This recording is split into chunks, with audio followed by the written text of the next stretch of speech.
In the world of competitive gaming, Valorant has taken the community by storm. But how does it hold up on Linux?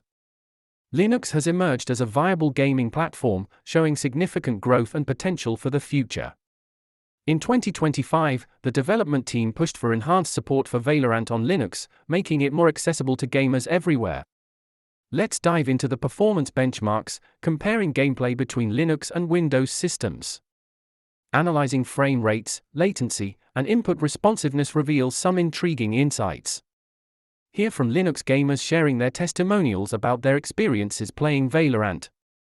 What are the ideal system requirements and configurations for a smooth Valorant experience on Linux?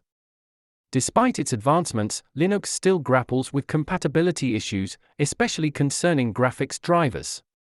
Looking ahead, the potential for improvements and further support on Linux remains bright. In conclusion, as Valorant continues to evolve, its performance on Linux stands to offer gamers exciting new experiences.